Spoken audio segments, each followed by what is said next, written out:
आज हम इस वीडियो में देवसेना का गीत, जो कि जयशंकर प्रसाद की कविता है, इसके बारे में चर्चा करते हैं।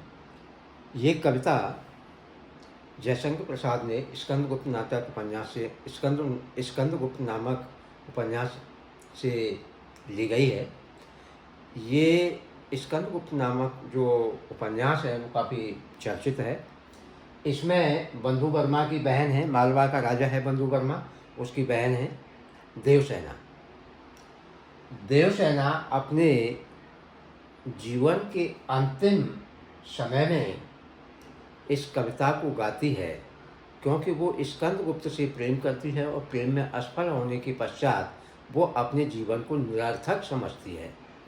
तो अपने जीवन से हताश होकर, निराश होकर वो शाम के समय एक पेड़ की छाँव में बैठकर इस कविता को गुनगुनाती है। तो आज हम इस कविता के बारे में चर्चा करते हैं, इसका भाव स्पष्ट करते हैं। और कक्षा 12वीं के विद्यार्थियों के लिए ये बहुत ही महत्वपूर्ण है, क्योंकि उनके पाठ्यक्रम में ये कविता है और पाठ्यक्रम में भी ये बहुत ही महत्वपूर्ण जो है पाठ है, कविता है परीक्षा के उद्देश्य से। तो चलिए हम इसके बारे में चर्चा करते हैं। तो सबसे पहले हम जो है संदर्भ के बारे में चर्चा करते हैं कि संदर्भ जो है किसी कविता का किस प्रकार लिखा जाता है। संदर्भ में पाठ का नाम, कविता का नाम और उसमें किसके बारे में लिखा गया है, ये सब कुछ संदर्भ में लिखा जाता है। तो ये लिखना बहुत ज़रूरी है, क्योंकि इसका भी एक अंक होता है निर्धारित। तो प्रस्तुत काव्यांश हमारी पाठ्य पुस्तक अंतरा भाग 2 देवसेना का गीत नामक कविता से लिया गया है और इस कविता के कवि या रचयिता जयशंकर प्रसाद हैं। इस कविता में उन्होंने देवसेना की अंतिम जीवन की जो विरह वेदना है, प्यार में असफल होने की, स्कंदगुप्त के प्यार में असफल होने की जो विरह वेदना है, उसके बारे में स्वयं देवसेना जो हताश होकर, अपने जीवन से निराश होकर ये कविता गुनगुनाती है। तो चलिए इस कविता का भाव स्पष्ट करते हैं। सबसे पहले आह वेदना मिले विदाई। आह का मतलब अरे, आह का मतलब अरे, वेदना दुख, दुख वेदना, मिली मिलना, विदाई यानी अपने जीवन से विदा लेना। तो देवसेना कहती है कि मुझे जीवन के अंतिम दिनों में दुख भरी विदाई मिली है। मैं स्कंदगुप्त के प्रेम में, प्यार में असफल रही हूँ और उस प्यार को न पाने के कारण मैं जो अपने जीवन को दुखों से भरा हुआ महसूस कर रही हूँ। आगे, मैंने भ्रमवश जीवन संचित। मैंने तो भ्रम में आकर संपूर्ण जीवन में, मैंने तो भ्रम में आकर जीवन संचित एकत्रित, यानी सारा जो जीवन में एकत्रित किया था, जो इच्छा अभिलाषा मैंने जो है अपने जीवन में पाली थी, सोची थी, मन में जो विचार किया था, वो क्या हुआ, मधुकरियों की भीख लुटाई। यानी जो एकत्रित की थी अभिलाषा, जो इच्छा थी, मन में जो उमंग थी स्कंदगुप्त से प्रेम करने की, प्यार करने की और उसको पाने की, वो मैंने भीख में लुटा दी। अर्थात उसको जीवन के अंतिम जो समय है उसमें कुछ भी प्राप्त नहीं हुआ। इस प्रकार मधुकरियों की भीख लुटाई। भीख मतलब भीख होती है, भिक्षा होती है, लुटाना मतलब लुटा देना।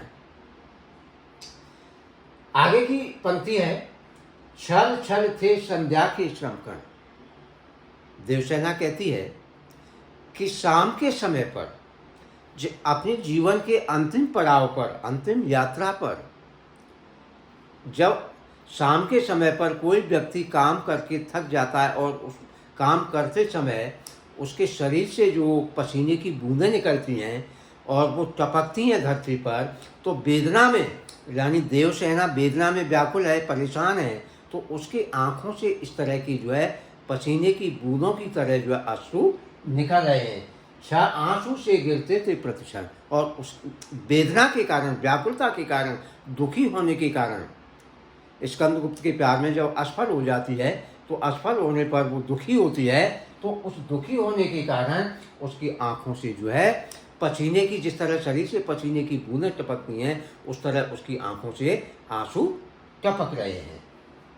आगे, मेरी यात्रा पर लेती थी नीरवता अनंत अंगड़ाई, यानी मेरे इस जीवन रूपी यात्रा पर जो मैंने सोचा था, उस यात्रा पर नीरवता अनंत अंगड़ाई, यानी नीरवता का मतलब है शांत, अनंत का मतलब अंतिम, यानी खो जाना, नीरवता खो जाना, खामोशी है। नीरवता का मतलब खामोशी, नीरवता अनंत, जिसका कोई अंत ना हो। अंगड़ाई, रानी वो देवसेना का जो वाक्य है कि नीरवता, खामोशी जो है वो खामोश है, अनगित जो है अंगड़ाई उसके जीवन में आ रही है, और उसकी जो यात्रा थी इस तरह दुख भरी यात्रा है कि वो जो है खामोशी उसकी बता रही है, मतलब खामोश है अपने जीवन से जो है वो।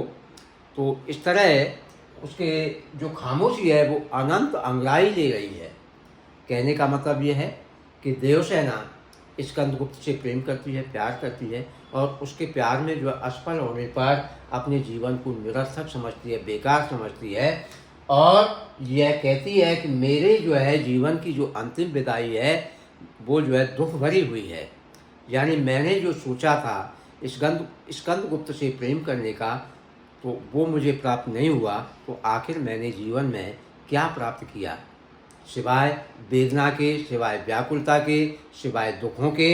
तो इसी पर जो है कवि ने जो है इन पंक्तियों में जो है देवसेना की जो जीवन का जो वेदना है उसका जो है स्पष्ट वर्णन किया है। तो इस प्रकार इनका हम जो है ये भाव स्पष्ट कर देंगे। संदर्भ मैंने बताया, व्याख्या मैंने बता दी है। इसके बाद आता है काव्य सौंदर्य या विशेष, या हम ऐसे लिख सकते हैं इसको, या विशेष। काव्य सौंदर्य लिख सकते हैं या विशेष लिख सकते हैं, ठीक है, विशेष भी लिख सकते हैं। तो विशेष में हम यही लिखेंगे कि इसमें एक तो सबसे पहले छायावादी कविता का प्रभाव मिलता है। दूसरा ये है इसमें छल छल में जो है पुनरुक्ति अलंकार है, और संपूर्ण कविता में जो है मानवीकरण अलंकार है, और वियोग रस की प्रधानता है, क्योंकि इसमें देवसेना का जो व्याकुलता, वेदना प्रकट हो रही है वो वियोग श्रृंगार का ही है, क्योंकि वो अपने प्रेमी से अलग हो रही है। तो यहाँ वियोग श्रृंगार की प्रधानता है, और इसमें ये कविता जो है गेय पद में लिखी गई है, और यहाँ मधुकरियों की भीख लुटाई, और ये जो है इसमें कवि ने जो है एक प्रतीकात्मक, मतलब प्रतीकों के द्वारा इस कविता में जो है एक सजीवता ला दी है।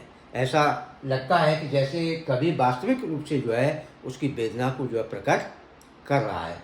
तो इस प्रकार ये जो है विशेष हो जाएगा, और तो ये कविता हमारी संपूर्ण होती है, जिसमें हमने संदर्भ लिखा, व्याख्या बताई और विशेष लिखा। तो इस प्रकार अगर हम व्याख्या को करेंगे तो काफ़ी अच्छा इसका प्रभाव रहेगा, और अच्छे अंक दिलाने में सफल रहेगी। तो इस कविता को जो है पढ़ें और अपना जो है अच्छे से अंक प्राप्त करें, और समझ में, और इसको अधिक से अधिक अपने मित्रों को, अपने दोस्तों को, अपने साथियों को शेयर करें, ताकि वो भी इससे जो है लाभ उठा सकें और अधिक से अधिक अंक प्राप्त कर सकें। धन्यवाद।